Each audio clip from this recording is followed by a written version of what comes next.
Should you buy a Tesla right now? There are some huge special savings, discounts, and credits coming really soon that might make this the worst time to buy a Tesla. I'll tell you everything you need to know about some potential savings coming soon your way. Also, multiple Tesla models are officially sold out for the rest of 2022. Tesla has completely stopped taking orders on their most popular model. Plus, Tesla just leaked a brand new subscription service early, and some brand new upgrades are finally coming to all new Model Ys coming out of Fremont, California. And Elon just announced a huge price increase coming to full self-driving, and owners are not happy. Let me tell you why. There is a ton of good news and bad news happening right now in the Tesla world, and as always, I'm here to break it all down and talk with you guys about everything sort of making waves, making headlines in the ever so wild and ever so changing world of Tesla. Let's break down all the biggest Tesla news of the week you need to know about, some new features, changes, all the stuff coming to the Model 3 and Model Y very soon, some tax incentives. Let's break down all the news you need to know about. And a huge thanks to Drive Protected for sponsoring this video. They are your #1 source for DIY paint protection film with kits perfectly and expertly crafted for all Tesla models. This is an amazing company that you need to know about, and I'll have way more details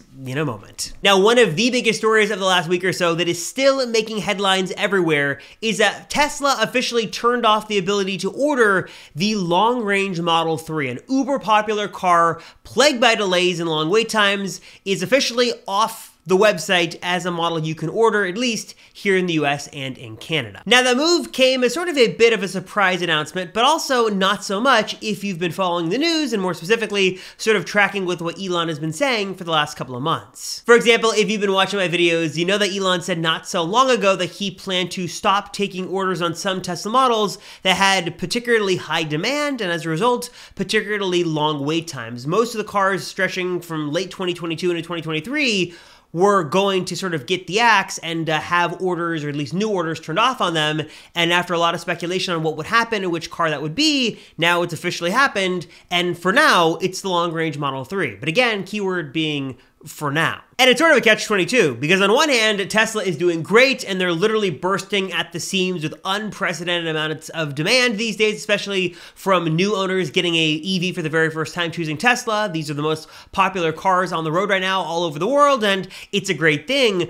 On the other hand, this unprecedented demand is causing Tesla to scale up as fast as possible, and at least here in the US, they just cannot meet the unprecedented demand, so these wait times keep getting longer and longer and longer, with some models getting stretched out to well into 2023. If you order today, you're not going to see this car for almost like what, 6 to 9 months? It's insane. Now, interestingly enough, a little side note here, although the long-range Model 3 is an uber popular car, people love it, it's an amazing car, I actually don't think it had the longest lead times between order and delivery. I think, correct me if I'm wrong down below, but I think the long-range Model Y, also a super popular car, might have actually been the worst offender, having an even longer window of, I think, 5 to 8 months as of right now. You're going to get this car well into 2023 if you order today. Again, it's a super long window, super popular car. Not sure if it's worse than what the Model 3 long range was, but I think it might have been, though Tesla turned off the Model 3, at least for right now, which again sort of leads to the obvious question of what could be next. If Tesla really is taking these long lead times into account and they don't want to have people order for a car that's going to be delivered well into the next year, what could happen next? It seems like the performance variants are safe. You can usually get those cars pretty quickly. Even the rear-wheel drive standard range plus the former standard range plus Model 3 doesn't have a wait time that's too crazy, but the long-range Model Y, like I just mentioned, has a pretty significant window, so on one hand, I could see them turning off the orders of both long-range variants, and now that the switch has been flipped off, there are a couple of other obvious questions here. Number one is, if you were to order a long-range Model 3 before the switch was flipped, what happens to your order? Well, I got good news there. Your order is still going to be processed. Everything's good. This is just affecting new orders. The other question, of course, is, well, when is ordering going to be turned back on? And to that, I say, your guess is as good as mine. There are some conspiracy theories that surround this to the new federal tax incentives, and I'll get back to that in a moment. So maybe there's some price little magic stuff happening there. Magic shuffling, I'm not sure what the word is, but I'll come back to that. But in terms of demand, we just don't know. Obviously, according to Elon, once sort of the demand lowers down and they're able to catch up, they'll turn orders back on, but we don't know. So that's sort of what we know about the long-range Model 3 debacle right now. And actually, speaking of Model Y, that car just got some really significant upgrades in new models that were previously missing. They were on the Model 3, but they're now finally making their way to the Model Y, at least the ones here built in Fremont, California. Specifically, these Model Ys built in Fremont will now include new door panels, matrix headlights, carpeted door bins, new Alcantara material, and other little fit and finish things that were on Model 3 models but were not on Model Y made models.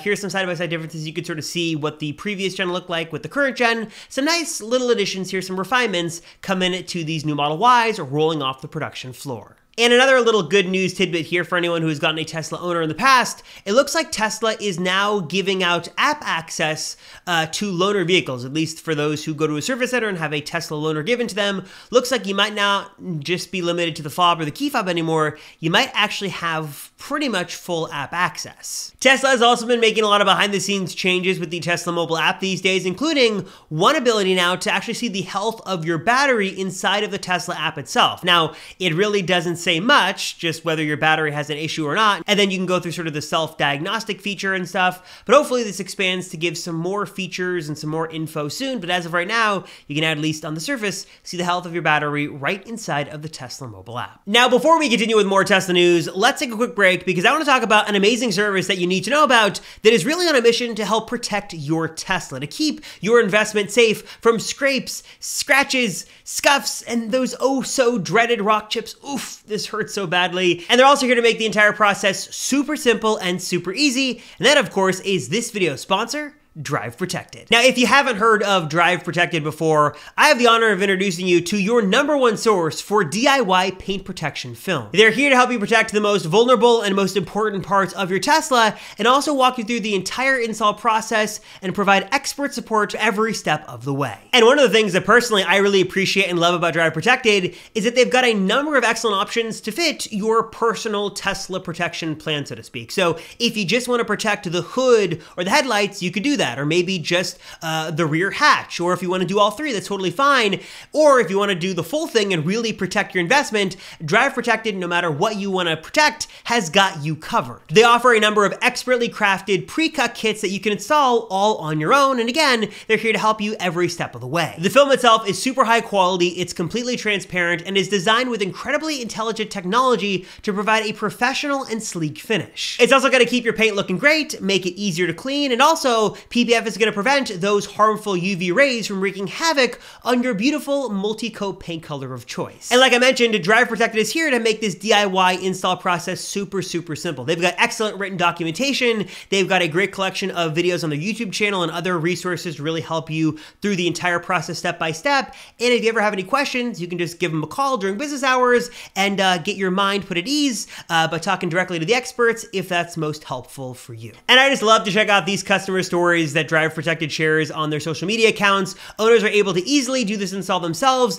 and the finished product just looks incredible. So now is the perfect time to protect your Tesla, protect that multi-coat paint, and keep it beautiful with this incredibly high quality, easy to install PPF from my friends over at Drive Protected. Again, they've got an awesome number of kits, different packages you could choose from to make sure your paint is protected from those dreaded scrapes, scratches, scuffs. Keep your paint looking great, get that PPF installed. Trust me, your future self will thank you. And be sure to use the code Rosenfeld at checkout to get 20% off your next order. Again, learn more and check out all the Drive Protected has to offer today at the link right down below. We also need to talk about the FSD price increase because Elon just announced that with the wider rollout of FSD beta version 10.69 and with more functionality, that in September next month, Tesla is raising the price of full self-driving to $15,000. And I've got nothing else to say. I want to know your thoughts down below.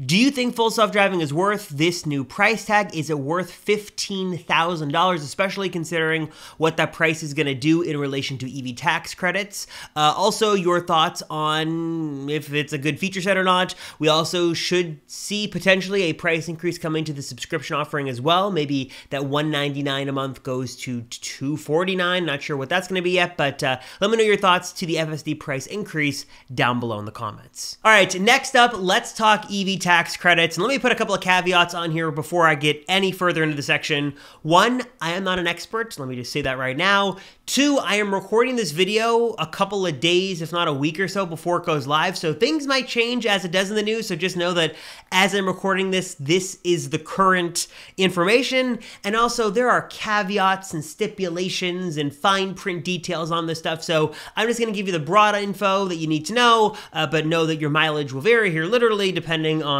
your current taxable information and the specifics on this legislation. Now, the Inflation Reduction Act was officially signed into law, which is going to give a $7,500 point of sale credit to select EVs, but Tesla does not currently qualify. They won't be eligible, any of their vehicles, until 2023 when their threshold resets, and only for eligible vehicles hitting a certain MSRP cap, or I guess falling under the set MSRP cap. And there are a ton of details here on what would make a vehicle eligible, where the parts are coming from, how much of the parts are coming from the US. There's a lot of back and forth on this, but to simplify things, here's what we think we know.